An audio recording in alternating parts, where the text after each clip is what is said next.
Welcome to the Anchor Your Retirement podcast. I'm your host, Barbara Gullen, hanging out with my buddy and pal, Tony Shore. How you doing, Tony? I'm great. I have to say, I know I say that every time, but I really am doing well.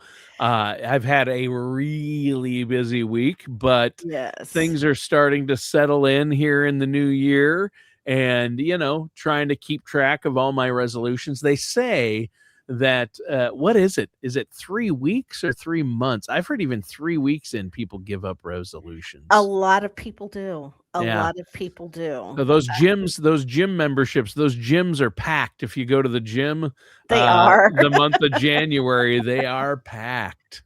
Yeah, Yes. and I've Yes. been guilty of that myself in the past. So, yeah, I mean, we all have hopes and dreams, but I think sometimes it's it's almost a rite of passage as an American citizen that at some point you are going to join a gym and and and not then necessarily follow through. and gradually stop going at some point. Yes. Yeah, we've all But been there and done that.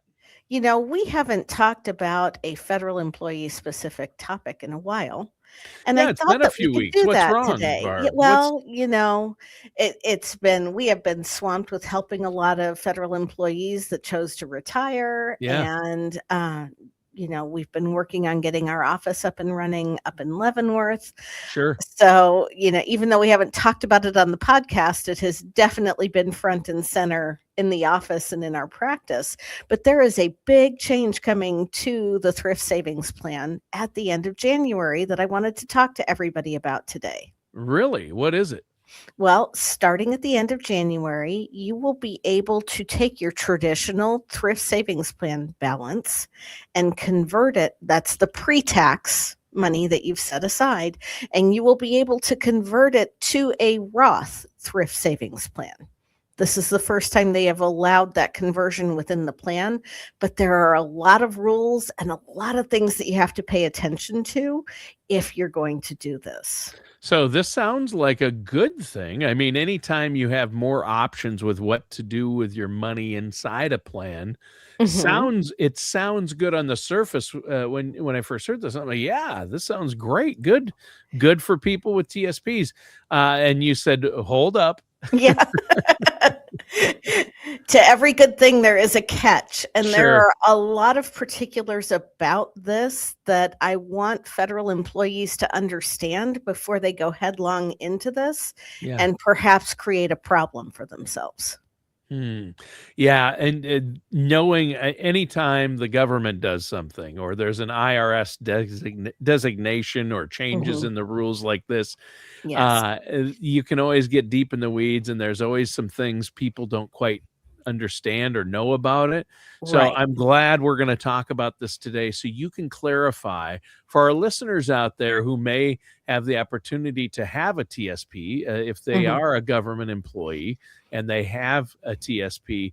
They need to know these things. So, what's the biggest caveat here? So, basically, first, I think we should explain why would I want to move if I've got money in my TSP traditional. Mhm. I get a tax deduction for the money I put in that year, right? I mean, Well, not a tax deduction. you're not taxed on the money that Yeah, goes I'm into your not a thrift tax savings. deduction, but I'm not you don't have to pay taxes on the money you put in. Right. So it lowers your yearly income that's taxable, which is good. Right. Um, but then Roths, we've talked about it before. Roths are great because they grow tax free Mhm. and the money comes out tax free. As long as it has been held for at least 5 years, it comes out tax-free. Right. So somebody might want to do this or have money in a Roth so they Mhm, have tax-free income in retirement because all those tax deferred accounts, like the traditional TSP or mhm. traditional 401k or traditional IRA, that's all fully taxable. The principal you put in It and is. all the growth is It fully is. taxable the minute you take it out. 25, 30% going to Uncle Sam, right? Right, and the thing to remember about these Roth conversions is that anything that you convert from your traditional TSP to the Roth TSP is going to be reported as taxable income in the year that it's converted. Not when you take it out or Right. whenever. When When you it's convert it. converted, you have to pay taxes on the money you converted within, even though it's within the account. They're Right. not gonna take money out of that, to pay your taxes. You're They are gonna get. not. You are gonna have to pay those taxes from Mm, an outside source. For okay. those of you listening that perhaps have a traditional IRA and a Roth IRA, if you are over 59 and a half, you can convert that traditional IRA either wholly or in part to a Roth IRA. And usually the custodian, the people holding the money, will remit those income taxes to the IRS and to your state if you have a state income tax when you do that conversion. Hmm. That is not the case with TSP. With Ah, TSP, you are going to have to pay those taxes from money that is not in your TSP account. okay. And that could be a real negative for some people It can. if It can they're be a not. pretty big hit to your savings. Yeah. And because it's going to be considered taxable income, you can push yourself up a tax bracket. Mm, If you have kids that you're relying on financial aid to help them go to college, this can screw up a FAFSA faster than you can say it. wow. Yeah. This is not something to do for the faint of heart. Right. And the other side of it is if you're near retirement, remember how I said those earnings in a Roth are tax free after they've been established for 5 years? Yes. This Roth conversion is going to start a new 5-year clock for these funds, even if you already have a Roth TSP set up. And Really?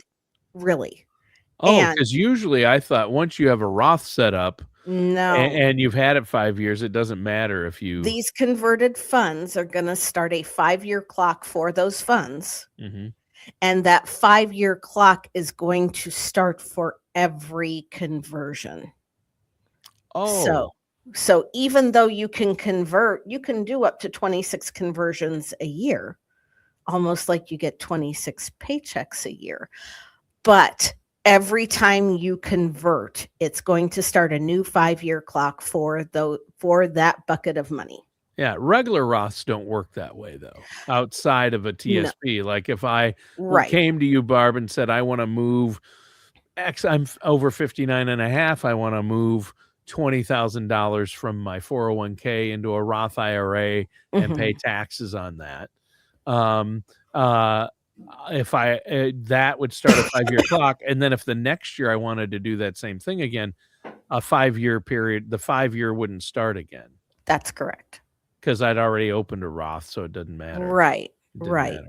And That's again, interesting. I wonder why they since made we it are that way. dipping our toes into offering investment advice, I am an advisor, but if I'm not your advisor, and even if I am your advisor, I need you to call me before you do anything with this so that we can take a look at the long-term repercussions of this, Because because everybody's situation is different. everybody's situation is different. Somebody, this might be a great idea to still Right, do. right. Others, you might be in a situation where, no, you've got this Roth over here. You already have a tax-free bucket. This doesn't make any sense for you because it's gonna start a new window. You don't have Right, the money to because pay the taxes. Yeah, if you're thinking about retiring in 2 or 3 years and convert all of this, you are tying it up for, past when you retire.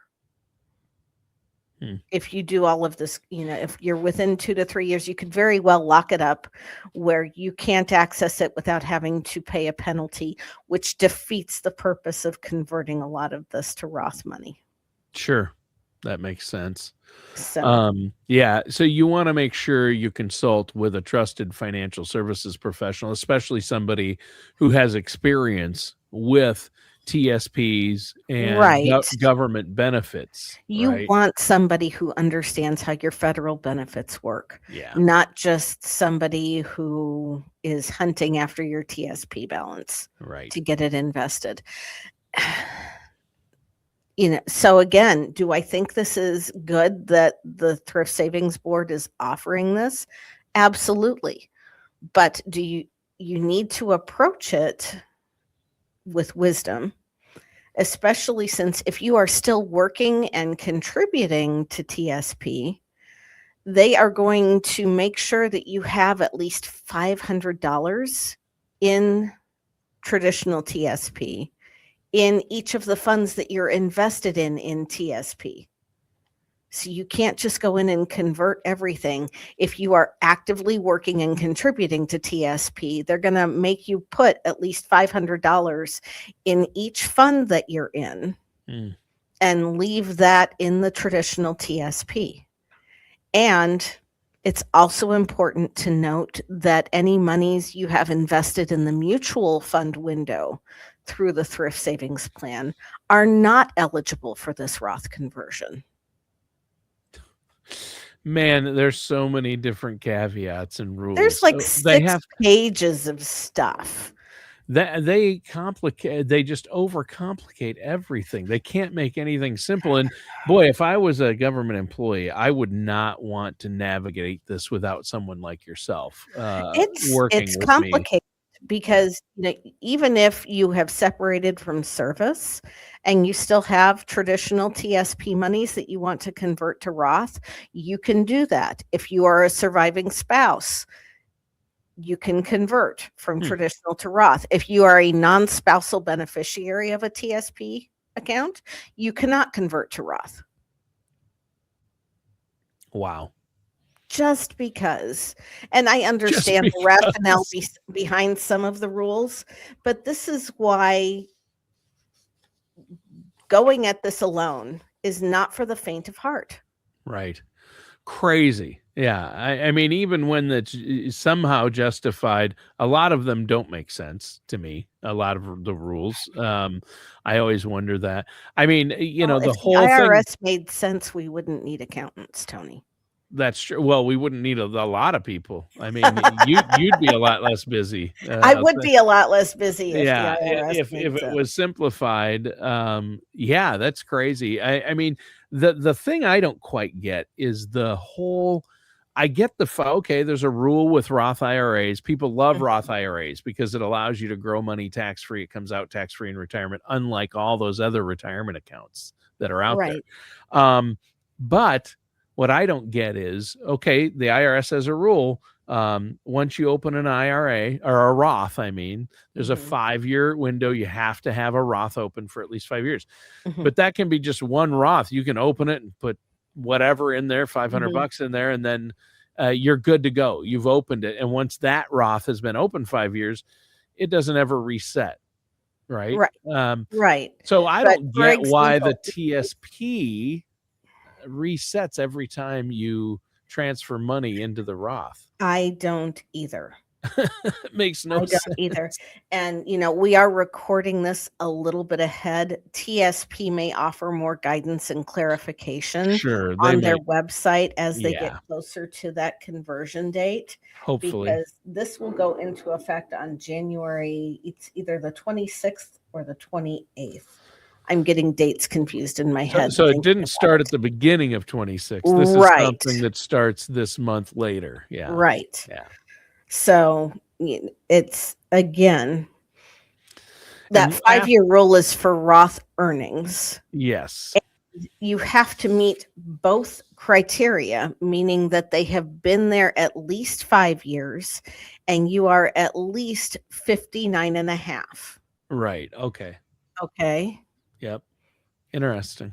So, it's just, it is one of those things that, the As TSP it goes, website will have updated information on it, and I'm hoping will offer further guidance and clarification.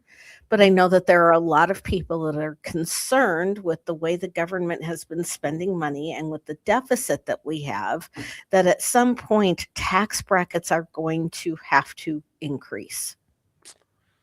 Those marginal tax rates are going to have to increase. And for federal employees, since they get a pension in addition to their Social Security, a lot of my career federal employees actually end up with a higher take-home pay once they start drawing a pension and Social Security, especially those that were diligent savers. I have a client who is a retired nurse. She worked for the federal government for 42 years, and I Wow. absolutely adore this lady. She is the sweetest thing and is always delightful as all get out to talk to. And she knew that she was a single mom and that it was going to be up to her to save for her future. And she makes more with her pension and Social Security than her take-home pay was as a veteran nurse with Sure. with the VA hospital. But it also puts her in a higher tax bracket, probably. Right. Right. Especially now that she's old enough to start taking those required minimum distributions. She calls me every year. She expects the first check from one of the investments. She never remembers the second check is coming. I shouldn't say never. She always calls and she's like, I got another check. Like, yes, you did. That's the way it works. Yep. What do I do with it? Up to you. Yeah, really. Last Yeah. year she bought a car with her RMDs. Wow. So, yeah. So, it's again understanding what the ramifications will be if you choose to convert part of your TSP, all of your TSP. And actually, let me clarify how that 5-year rule starts. Anything that you convert within the calendar year, anything that's converted in 2026 will be assumed to have started on January 1st of 26. Oh, sure. Okay. Yeah. But anything that is converted in 27 or subsequent years, this is only on the converted amount, people, not on the amount that you're contributing through your payroll deduction. Okay. Yeah. That conversion is going to start a 5-year rule, a 5-year window. Sure. Every calendar year. Interesting. Wow. There's just a lot to this. So clear as mud, isn't it? Yeah. Well, and like anything, I know that they write these up, and then once they're implemented, people are like, "Wait, this isn't working," or the government says, "Oh, we might have made a mistake." So then there's clarifications, which can even change the way it works. So I know you're going to be keeping an eye on that for our listeners out there. So, and the important thing to remember is that the thrift savings plan is not managed by the government. It is managed by an outside entity. The TSP, yeah, TSP is managed by BlackRock. So, yes. Yeah. So it's not. It is more the IRS and IRS rules and how the government is having to look at this. But again, long range, it might be a good decision for you. It might not. But you don't know until you talk to a fiduciary who can help you look at all the different angles of this. Yeah. Yeah. Well, I think that's great. Now, if our listeners out there, which I'm sure they will, have questions, Yes. if you're a government employee, I encourage them to set up a no charge, no obligation consultation with you and your team there at BG Wealth Advisors. How can they do that? They can call us at area code 913-553-6222. Select option 4 for appointments and scheduling, and Christina or another member of our team will set up an appointment for you to meet with either myself or another one of our qualified fiduciaries who understand how your federal benefits work. That is a mouthful to say. And you can, well, we try.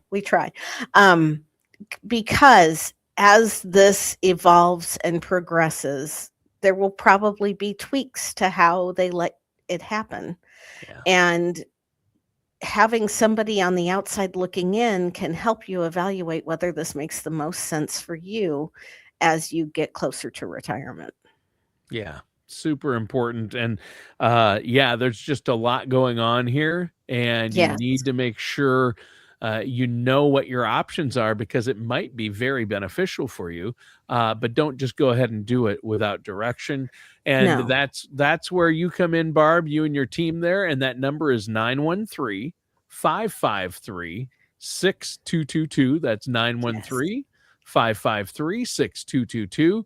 And Barb, great show once again today. Thanks Thanks, for having me on. Tony. Yeah, thanks. Always fun to connect with you. Oh, But yes. And my staff got jealous when I said a couple of weeks ago that talking to you was like the highlight of my week. They were like, "Don't you love us?" Of course I love them. oh, that's great. That's good. That's good to keep them on their toes. Yeah. Yeah. Yeah, that's good. All right. Well, thanks, Barb. I do appreciate it. And that does it for today's episode of Anchor Your Retirement with our host, Barb Gullen. We'll see you soon.